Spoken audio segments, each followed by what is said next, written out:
asalaamaaleykum mbokki Sénégal ñi nekk ci réew mi ak ñi nekk bitim réew maa ngi leen di nuyu kenn ku ci nekk ci turam ak santam di am mbégte lool ci ñu mën a jàkkaarloo tey waxtaanee suñu réew fan la jëm ëllëg donc ma di leen nuyu di leen sant cant goo nga xam ne am na fu mu tàmbalee mais amul fu mu yem bien sûr cant gi mat na ko matu ko parce que li ñu def ñun ñoo ko bokk réew mi moo tax ñu di ko def mais soo yëkkatee dara sa ay nawle ñoo nga xam ne sax woowoo leen yëgaloo leen jël seen téléphone woo la encouragé la ñi jël seen dërëm def ci mënoo leen a bañ a remercier pour que la nation sénégalaise xam ne lii nga taxaw di ko def kat xëy na ñun ñoo jël initiative bi en tant que parti de la convergence libérale et patriotique mais ñu ko bokkal ci biir réew mi bari na moo tax ci njëlbéen ngeen may ma rek ma remercier le premier ministre Amadou Ba remercier parce que téléphone am la jël woo ma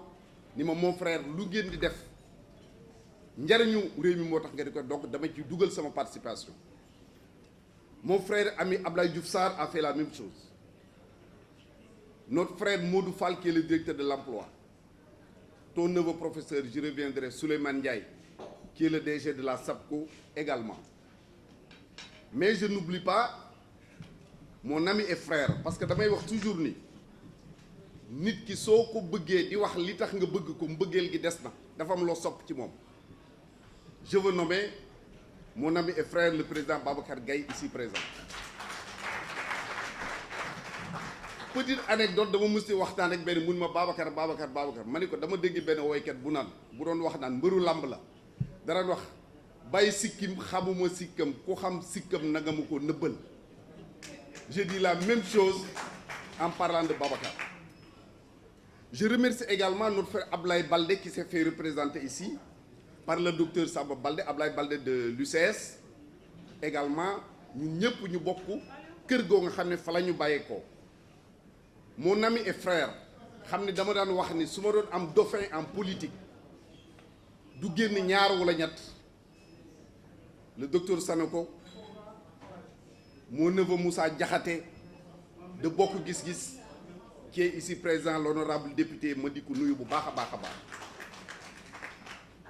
sama benn jamaale mujj mi rek sama goro affaire bu mujj daanu ñàkk affaire yi je veux citer Ndiawar Paye que je remercie vraiment et je remercie également le doyen Lamine Ba qui a été président du conseil rural de Pété aujourd'hui très proche di jàppale président de la République fu mu mënti nekk ci Sénégal ak ci bitim réew.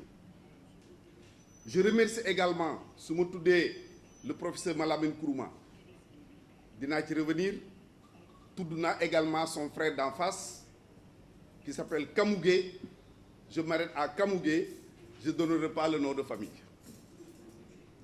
Bassirou Sarr c'est mon grand frère parce qu'il a été j'allais dire éduqué par mon grand frère l'aîné de ma famille Mbaye Ndiaye à Kaolack qu'on appelait Flamme.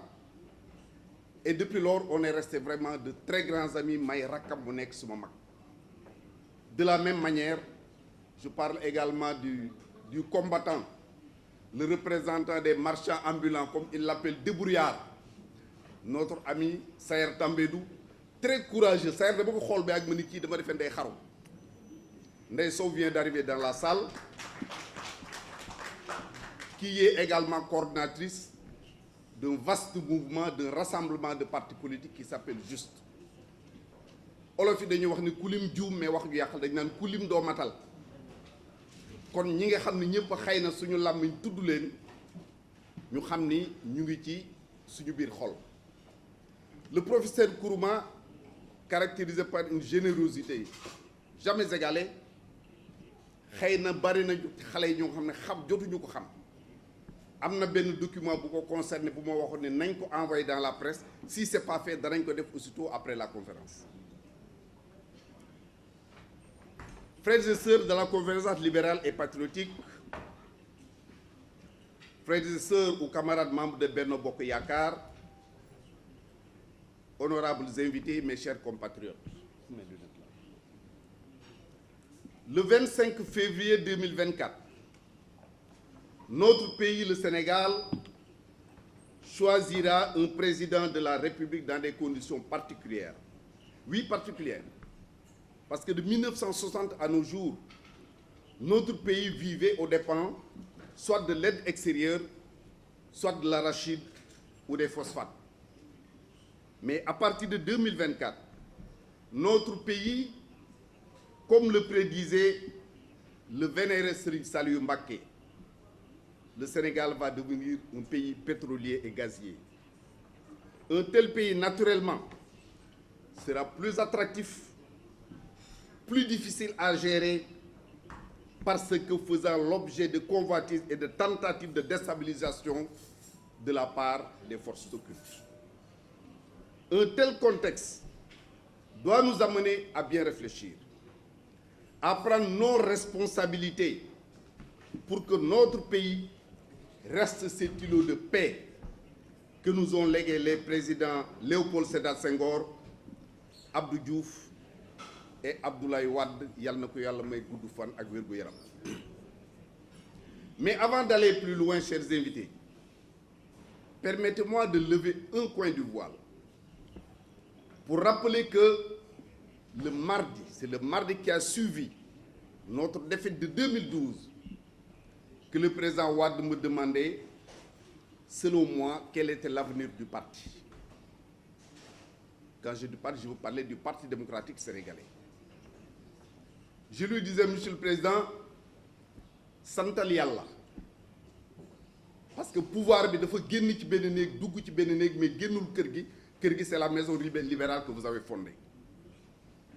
Et rappelez-vous, je lui disais, un leader de l'opposition de l'époque disait que le jour n'est pas loin où certains seront pressés de regagner les frontières. Je lui disais, cela signifie ce que ça signifie. Si donc votre fils spirituel vous succède à la tête du pays, parce qu'on ne remplace pas Abdoulaye Wade, on lui succède. Donc si votre fils spirituel vous succède à la tête du pays, mon intime conviction est que le PDS, le Rewmi et tous les autres libéraux devaient se retrouver autour du président Macky Sall pour l'aider à accomplir sa mission dans les meilleures conditions possibles. Il m'a dit, c'est votre point de vue? J'ai dit oui. Est-ce que vous êtes prêt à le défendre devant le comité directeur? J'ai dit oui. Après la passation du pouvoir, le comité directeur effectivement a été convoqué à Fann, où il résidait, et la parole m'a été donnée et j'ai défendu ce point de vue. C'est de là qu'on a commencé à parler des retrouvailles de la grande famille libérale. C'est vrai que c'était très difficile. J'avais été attaqué, critiqué, insulté même à la limite. Mais comme disait l'autre, je préfère mourir avec mes idées que de vivre avec celles des autres. Aujourd'hui, force est de reconnaître que le temps nous a donné raison, l'histoire nous a donné raison. Il est donc normal, après 11 ans de compagnonnage avec le président Macky Sall, que je puisse donner aux Sénégalais mon point de vue par rapport au bilan de cet homme à la tête de notre pays. Et pour cela, je vais emprunter une phrase de mon frère et ami Idrissa Seck qui disait tout récemment que Macky Sall avait un très bon bilan. Je le répète donc, que Macky Sall a un très bon bilan. Pour illustrer ses propos, sans démagogie ni langue de bois, je vais citer quelques axes de réflexion. Sur le plan international, le Sénégal a toujours eu une diplomatie très respectée à travers le monde. Mais reconnaissons quand même qu'avec l'avènement du président Macky Sall, la diplomatie sénégalaise a atteint un niveau jamais égalé. Aucun conflit, aucun, je dis bien, avec aucun pays au monde. Ça, il faut véritablement le réussir. La place du Sénégal à l'occasion de la dernière Assemblée générale des Nations Unies le prouve. Parce qu'il faut le rappeler, à l'ouverture justement de l'Assemblée générale des Nations Unies, c'est le Brésil qui intervient en premier, suivi des États-Unis. Et pour la première fois dans l'histoire, les États-Unis ont cédé leur place au Sénégal. Et le Sénégal, donc le président Macky Sall, a pris la parole après le Brésil. Et les États-Unis n'ont pris la parole que le lendemain, en 7e position. Cela veut dire effectivement que notre pays occupe une place importante au niveau international. Que dire du voyage du président de la République en Russie, aussi bien sur la forme que dans le fond? Vous avez toujours vu le président Poutine recevoir des hôtes. Il avait en face une table de cette dimension. Et il était souvent séparé de son hôte de 10, 15 à 20 mètres quelquefois. Mais avec le président Macky Sall, on avait l'impression que c'est lui qui recevait le président Poutine. Cela prouve tout simplement que le président Macky Sall, quand même, occupe une place de leader au plan mondial. Sur le plan sécuritaire, il a pris des mesures hardies pour lutter contre la montée du terrorisme et du djihadisme.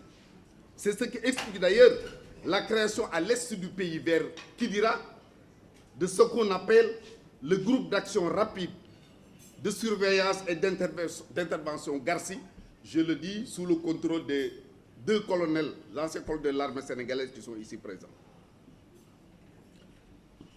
C'est dire que depuis la disparition du président Idriss Déby, le président Macky Sall mène à la tête de ce pays et de l'Afrique un combat qu'aucun autre chef d'État n'a mené contre la montée du terrorisme et du djihadisme en Afrique.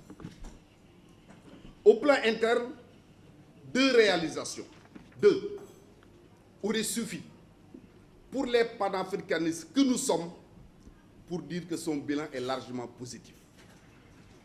C'est la réalisation du pont de Farafenni qui désenclave totalement la Casamance et qui nous met en ligne directe vers toute l'Afrique de l'Ouest. À partir de Dakar, vous traversez le pont Farafenni en 5 minutes, moins de 5 minutes, vous allez en Casamance, et maintenant vous pouvez prendre le petit déjeuner à Dakar et aller déjeuner à Ziguinchor. Avant, on passait la nuit, 2 nuits quelquefois même au pont avant d'arriver en Casamance. Et à partir de cette route, vous allez en Guinée, vous allez en Guinée-Bissau, vous allez jusqu'au Nigeria. Pour un panafricaniste, cela suffisait pour dire que son bilan est positif. Mais ce n'est pas tout. Parce que de l'autre côté, nous avons également le pont de Rosso qui est en construction et qui va être bientôt inauguré. Les infrastructures routières, que ce soit les ponts, les autoponts, le BRT et le TER. J'insiste sur le TER parce qu'on nous disait souvent, il coûte cher. Il coûte cher parce qu'il est bon. Il coûte cher parce que c'est ce qu'il y a de meilleur au monde. Un jour, en discutant avec le président, peut-être parce que quand on révèle une discussion avec un chef d'État, c'est peut-être un secret qu'on trahit. Je lui dis, mais monsieur le président, gars yi dañ TER bi dafa cher. Mu ni ma yow ban oto ngay dawal ma ne ko ma déjà une 4x4. Mu ni ma ñi koy wax ñëpp koo ci gis Mercedes la yore 4x4 ou 8x8. Et il pense que nos parents de la banlieue n'ont pas le droit de voyager dans des conditions décentes. Mu ni ma TER boobu man dama ci dugg ministre di ci dugg su ma amee ganu chef d'État mu dugg ci. Donc quel que soit le coût du TER, dans la mesure où il permet aux populations de la banlieue de voyager dans de meilleures conditions, je ne m'occupe pas du coût. Ce qui est important pour moi, c'est de mettre mes concitoyens dans de bonnes conditions. Et ce que beaucoup semblent oublier, il y a une étude qui avait révélé que chaque année, le Sénégal perdait 100 milliards à cause des embouteillages à Dakar. Il fallait trouver une solution. La solution, c'est le TER, c'est le BRT, c'est les autoponts qui vont permettre aux Sénégalais, en tout cas ceux qui sont à Dakar, de se déplacer dans de bonnes conditions. Les cités religieuses auxquelles nous accordons une attention particulière n'ont pas été oubliées dans le bilan du président de la République. nous sommes des croyants, musulmans pour la plupart.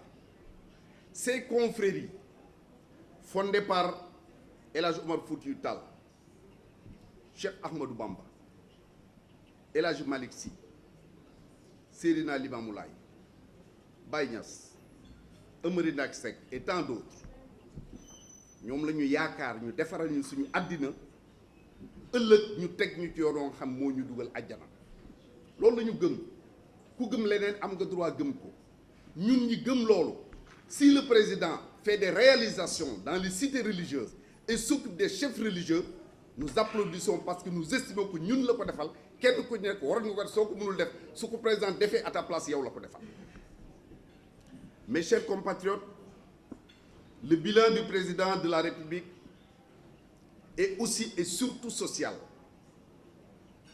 Le PUDC, le PUMA, l'AGEROUTE, la SONAGED, la couverture maladie universelle et surtout les bourses de sécurité familiale ont fini de transformer l'environnement de beaucoup de Sénégalais. J'ouvre une parenthèse pour rendre hommage aux jeunes que nous voyons tout le temps dans les rues, nettoyer les rues de Dakar et des autres localités. Il fut quelque temps, aucun jeune, benn xale nanguwul woon taxaw ci mbedd naan da ngay bale. Aujourd'hui, muy góor muy jigéen muy mag mu ndaw, vous avez même des diplômés qui font ce travail. Ba ñun da ngay yor benn mouchoir boo dee nit ku conscient da ngay yor benn mouchoir foo ko sànni ci biir Dakar doo ko am te li valable fii valable dans beaucoup de villes du Sénégal. Donc ces jeunes, nous leur devons respect, nous leur devons considération, nous leur devons à la limite même une admiration parce que transformer nañu la mentalité des jeunes Sénégalais. C'est grâce à ces résultats que nos partenaires au développement nous font confiance. Deux exemples, les deux derniers exemples. Le Fonds monétaire international, plus de 1000 milliards investis au Sénégal. Et l'USAID, qui a signé tout récemment, hier ou avant-hier, un accord avec le Sénégal par le biais du ministère des Finances, notre frère et ami Moustapha Ba, que nous saluons et que nous remercions également au passage. Je considère donc que tous ceux qui s'attaquent à notre pays, qui tentent de le déstabiliser, qui le présentent comme une démocratie en déclin pour créer le doute chez les investisseurs, sont des ennemis de notre pays. Des traîtres à la cause nationale, un chat, il faut l'appeler chat. Car nos intérêts personnels, donc égoïstes, ne doivent en aucun cas primer sur l'intérêt national. am na loo xam Sénégal nga ñemee taxaw di ko wax dem farandi si kër. Dans d'autres pays qu'on dit démocratiques boo ko fa waxoon doo ñibbi devant l'intérêt national benn doomu Sénégal benn doomu askan wi warul jéem a jël say intérêt di ko teg ci devant l'intérêt national. Et il faut se poser des questions. Ceux-là qui nous donnent des leçons de morale, c'est qui?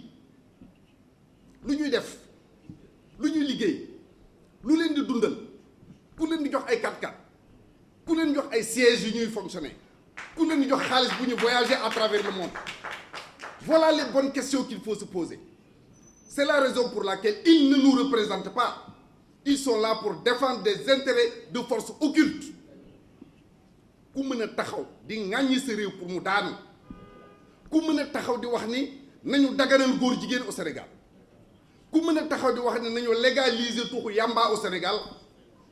Mes chers amis, kooku représenté wul le Sénégal, défendre wul le Sénégal, mais il défend des forces yoo ñemewul leen a tudd. Nous le disons à haute et intelligible voix. Tout Sénégalais qui a ce comportement est un traître de la cause nationale.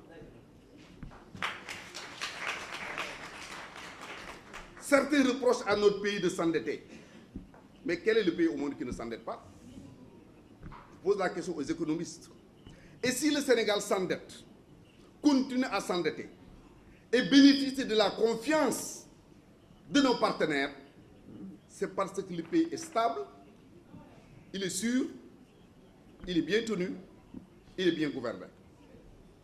parce que kuy lebal nit te du fay doo ko lebalaat kuy def saa boo lebee ju lebal la c'est parce que lañ lay lebal yaa ngi koy dugal fi mu war a dugg di fay ay bor c'est comme ça qu'on développe un pays.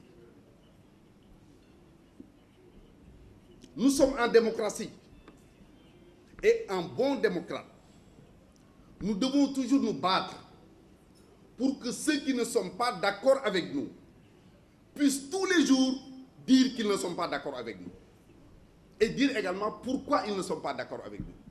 Démocratie du ko la contre nga rey ko, démocratie du ko la contre nga liquider ko, démocratie mooy ki la contre nga jox ko baat jox ko nopp mu wax la pourquoi il n'est pas d'accord. xëy na la mu lay wax ne d'accord ma ci njariñu askan ma ngi ci parce que y a pas un seul parti boo nga xam ni ñëpp a baax ñëpp a mel ni ñu bëgg ñu mel. Il n'y a pas un seul parti boo nga xam ni kenn baaxu fa ça n'existe pas dans le monde. ñoo bokk suuf seeg ndox mi ñoo bokk école yeeg réew mi ñooy tase ci stade yi ñooy tase ci làmb ji ñooy tase ci marché bi donc nañuy rafetal soow mi duggee ko jabi nañ rafetal soow mi duggee ko jabe xale yi xamuñu lu jàmmooy marché. Mes chers compatriotes, malgré ce bilan élogieux, il reste beaucoup à faire pour atteindre ce que j'appelle le Sénégal de nos rêves. Pour atteindre ce Sénégal de nos rêves, nous pensons qu'il est indispensable de combattre l'impunité, de combattre l'indiscipline, de combattre le gaspillage et le mauvais comportement de chacun d'entre nous. Kenn ku nekk ci ñun bu doxee ba jant bi so mu tëdd këram xalaataat rewind lii xale yi di wax dina gis ni def na lu mu warul woon def wax na lu mu warul woon wax. Donc l'éducation d'abord jàpp naa ne foofu lay tàmbale. Quand je parle de gaspillage xam nga souvent booy wax dañ naan la fi réew mi toll mais interrogeons-nous fan la réew mi toll ñu comprendre bu baax. Je n'ai jamais dit que Sénégal amul jafe-jafe na leer mais chaque année nañu lim koor korité tabaski tamxarit gàmmu màggal cant céet ngénte dëj dem màkka nganale 31 décembre 24 décembre Saint-Valentin xale yu jigéen ñi ku la ci romb yére bi mu sol 200 000 la dàll yi 100 000 greffage 300 000 portable 1 million mu naal dëkk bi dafa na xarit c'est ce que nous vivons tous les jours. Terrain boo romb 6 mois après boo ñëwee fekk ñu def ko R+10 tey ku bëgg a tukki agence boo dem pour am billet avion dañ naan la place yi fees na lu mu dee koo xëy di nga jël 1000 francs def ko ci sa téléphone di woote. Donc les difficultés que nous vivons perception bi maanaam ni ñu ko dugalee ci bopp nit mu ëpp ni ñu koy dundee waxuma ne amuñuy jafe-jafe de ñun ñëpp dañ ko am. sama waa kër gi toog xam ne léeg-léeg damay xëy sax ne ah waa Liliane wu la coro régler leen problème kër gi boobu ñëw donc nous avons tous des difficultés mais bu ñu ko yóbbu foo nga xam ne nekku fa parce que en vérité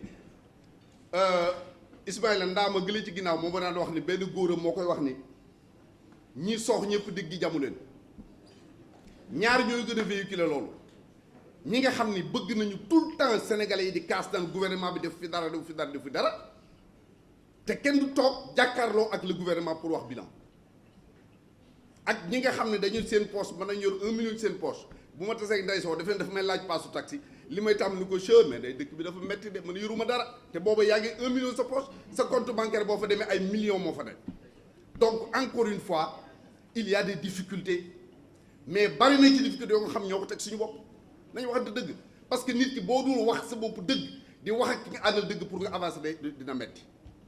Pourquoi bu tabaski jotee ci lañ jëm vous allez voir kenn ku nekk defe di war nga am xaru 300 000 ou 400 000 lépp ay bor mu topp la pendant 1 an te pourtant du farata sëriñ si ngeen baal ma du ma man baru ba du ma wax ci domaine yooyu waaye xam naa ni du farata parce que nit ki lépp loo mënul yàlla teggil na la ko mais boo ko tegee sa bopp ba wëlbati ko teg ko ca gouvernement bi nag ça pose un sérieux problème.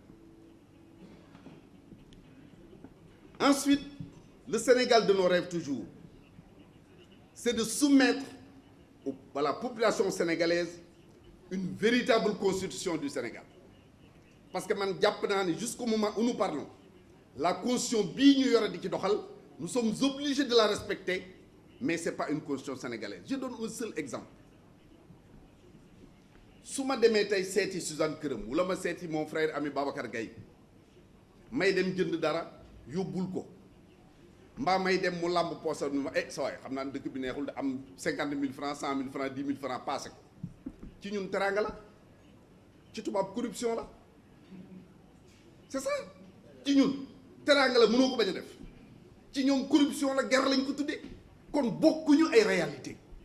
kon il faudrait que ñu réfléchir xool Sénégal lan moo ko war a doxal te dinaa ci dellu si tout à l'heure. Ensuite, il faut rationaliser la vie politique. 300 ou 400 partis politiques dans un pays kenn du ci dem élection, ñi dem élection 10 20 lay doon maximum. kenn ku ci nekk da ngay wut foo làqatu pour dem à l'Assemblée nationale ou bien pour entrer dans un gouvernement. suñu bëggee am une bonne démocratie, il faut permettre au peuple sénégalais de limiter le nombre de partis. En faisant quoi?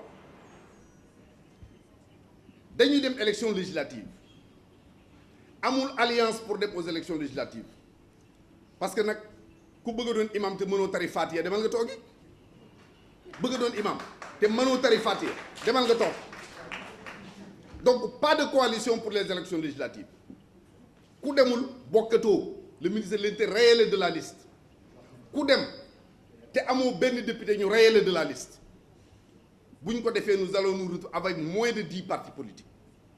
bu boobaa ces partis politiques pourraient être financés par l'État. Ces partis politiques pourraient accéder aux médias de l'État.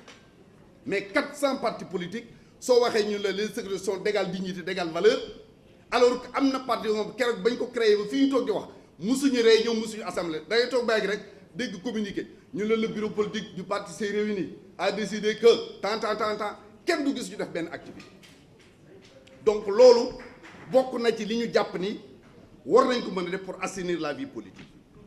Si nous allons à l'Assemblée nationale, nous voulons que benn ñu wàññi le nombre de députés jusqu'à 100. les 25 nekk des députés des Sénégalais de l'extérieur. ñaar ñu supprimer la liste nationale parce que député boo nga xam ne lan moo ko def député Moussa Diakhaté day nekk secrétaire général de parti ou bien président de la République jël Ndeye Daat def ko numéro 1 ou numéro 2 de la liste du sax dem campagne këram lay tëdd. Les différentes voix obtenues partout par ce pays là ce parti moo koy def député donc moom askan wi faluñu ko mais Moussa Diakhaté moo ko fal.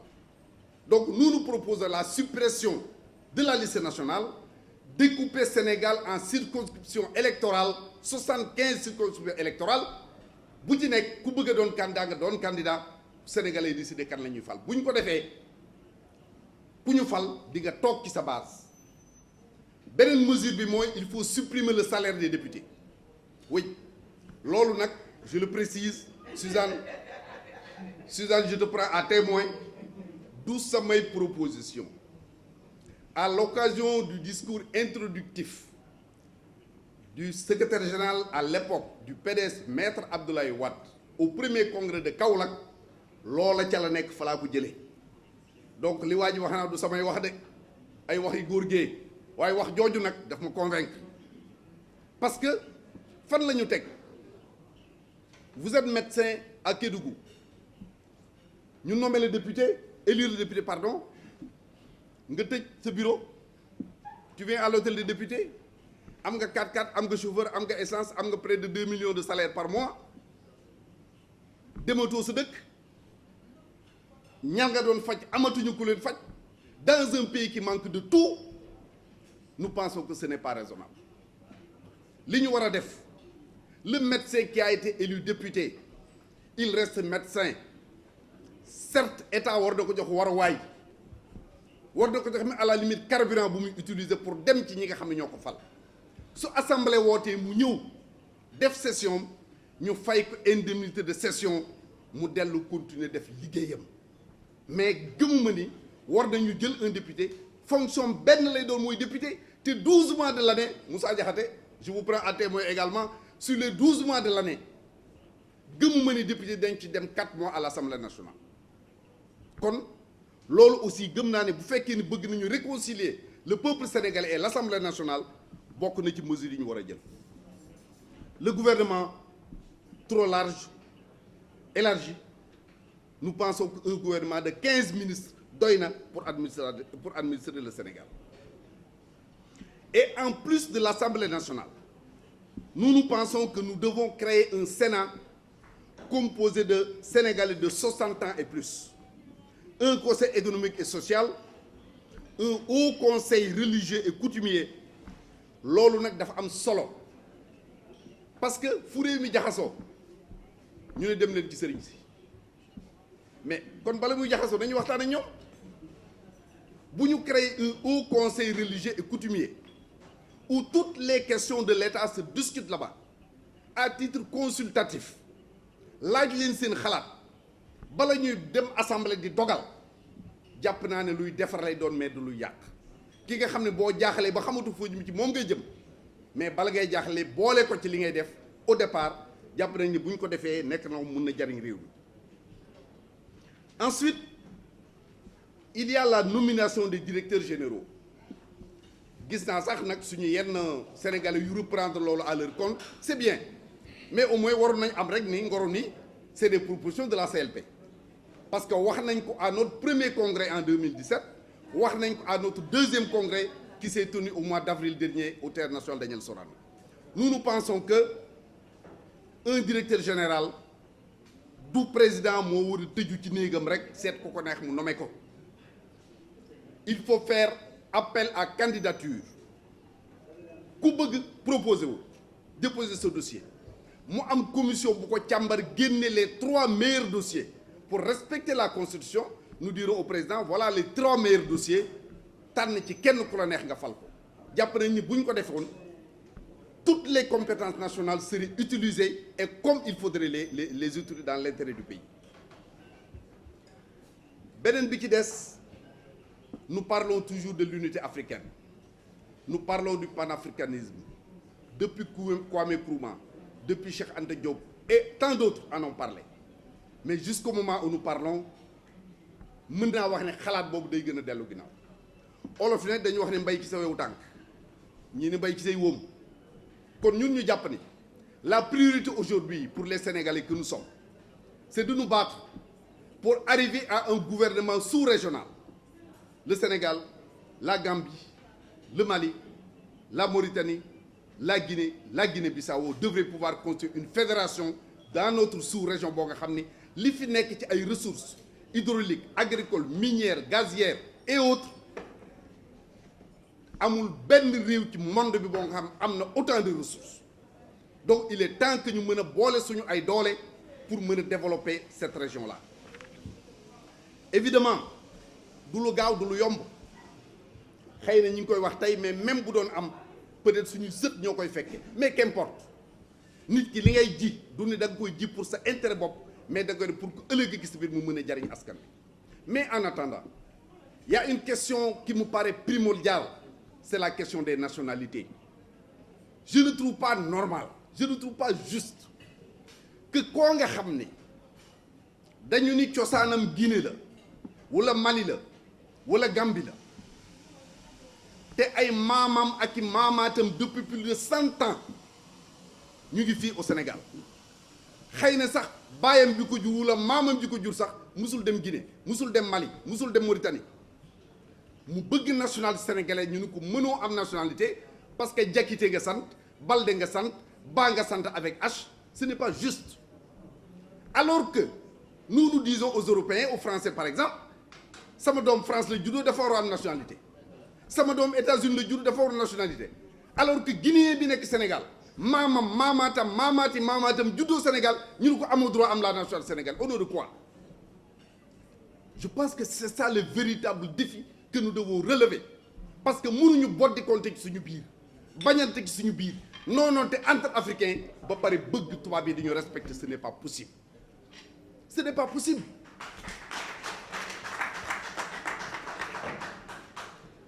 Mes chers amis, je ne me trompe pas. Li may wax nii, je sais que c'est pas demain la veille. Mais il faut poser le problème. Il faut se battre. C'est pourquoi je dis aux jeunes,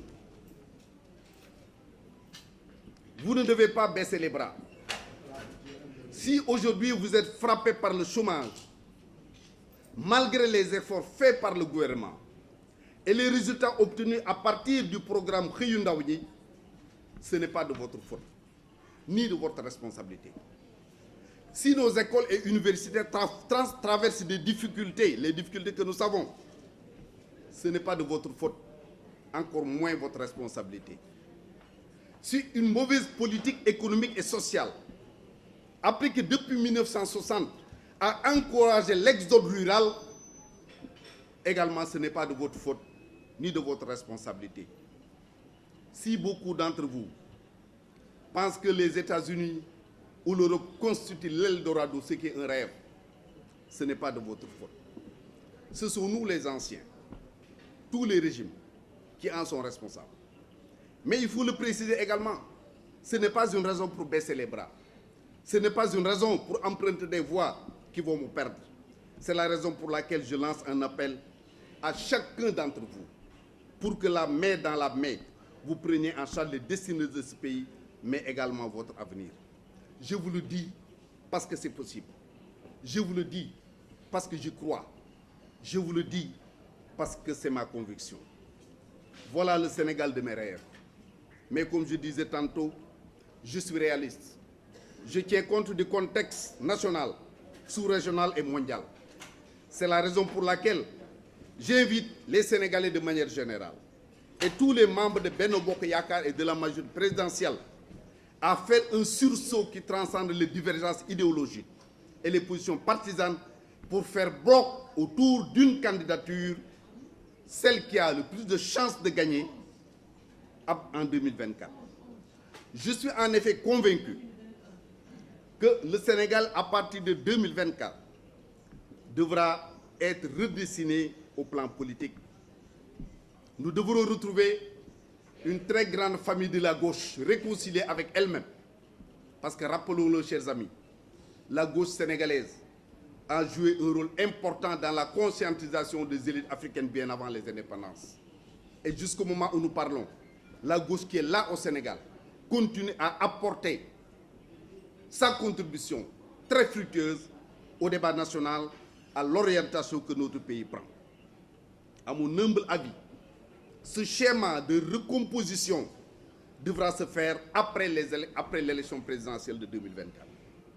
Et après cette élection, il me semble, la première mesure à prendre devrait être la dissolution de cette Assemblée nationale.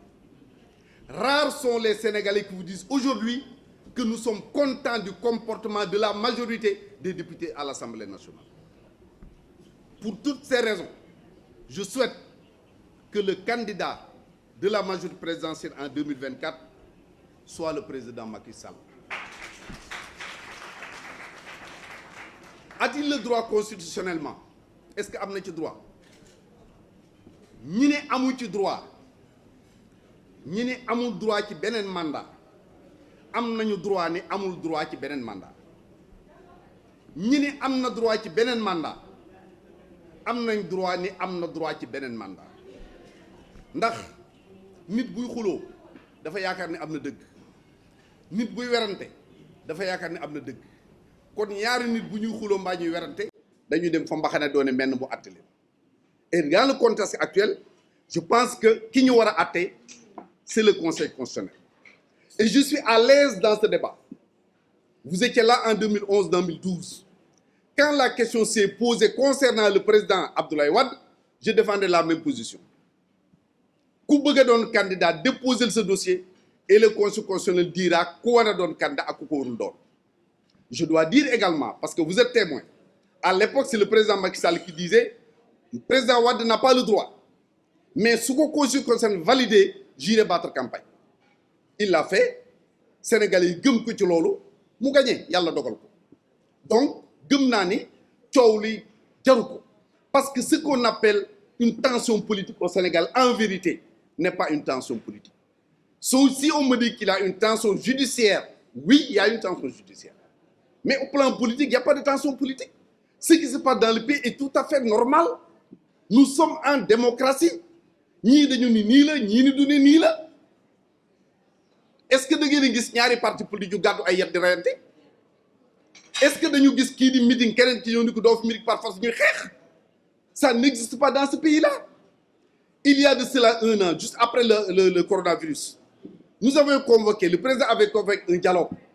Tous les partis, à l'exception du PDS, étaient là-bas. Tous les partis. Ndiawar est la témoin.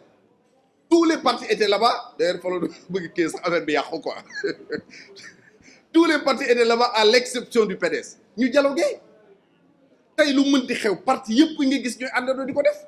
Tay bu ki meetingé bu suba keneen meeting, bu ki marché fi keneen marché fële. Maintenant, divergence au plan politique, c'est la sève nourricière d'une démocratie. Même pire que ça, nous ne pouvons pas des partis politiques.